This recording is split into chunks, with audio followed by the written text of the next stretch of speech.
Hey, it's Shane with GotRom.com. I want to talk today about why some people will always be more flexible than other people. Now, this may be a hard pill to swallow, but yes, some people, depending on gender, genetics, and lifestyle, will always be more flexible. So what do I mean? Gender, as a rule of thumb, it's not true across the board, but as a rule of thumb, females tend to be more flexible than males. I know some very inflexible females, and I know some very naturally genetically flexible males, but as a rule of thumb, females, due to hormones, due to hip structure, morphology, different things, will often be more flexible than males. And often they're carrying less muscle mass, and therefore they can be a little bit more flexible. Besides that, genetics, we're not all built with the same structures. Some people are built with, certain shapes in their shoulders or in their hips or in their ankles that predispose them to less range of motion. There's some people whose ankle range of motion is just ridiculous, where this is the extent of my ankle range of motion. It's not going much more than that. I know some people who their knee is out here and they don't need to stretch almost ever.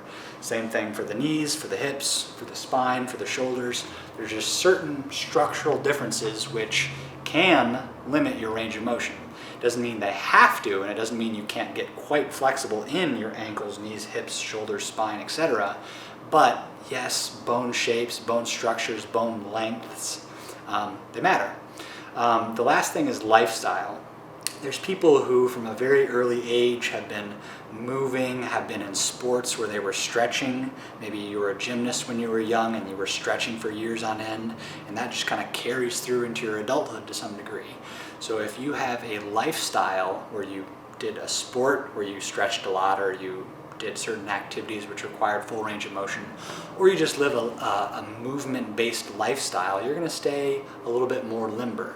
Or if you grew up in Asian cultures or Indian cultures where you sit on the ground like this more than you sit in a chair, you're going to maintain your range of motion more, so you're going to be naturally more flexible just because you're using your range of motion more. If this is your resting position, like it is in many Asian countries where you're just sitting on the ground or in a squat position, you're going to have a lot more hip flexibility than someone who lives in a Western culture.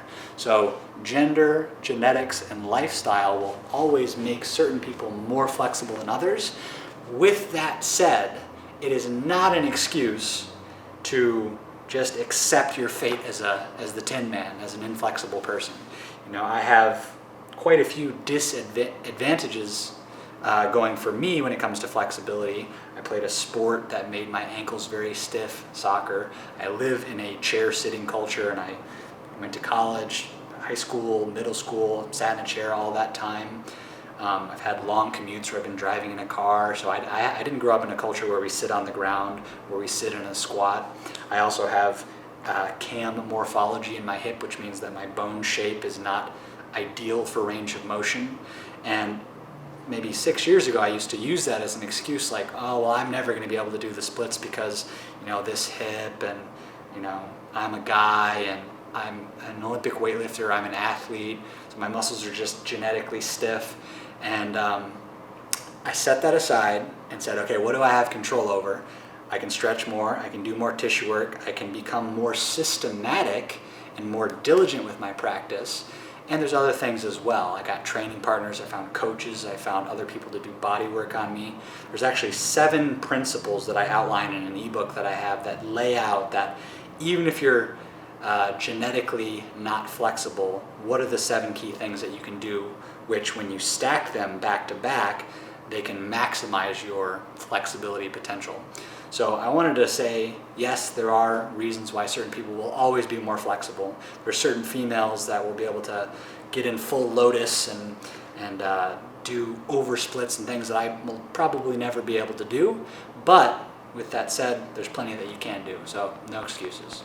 Yeah.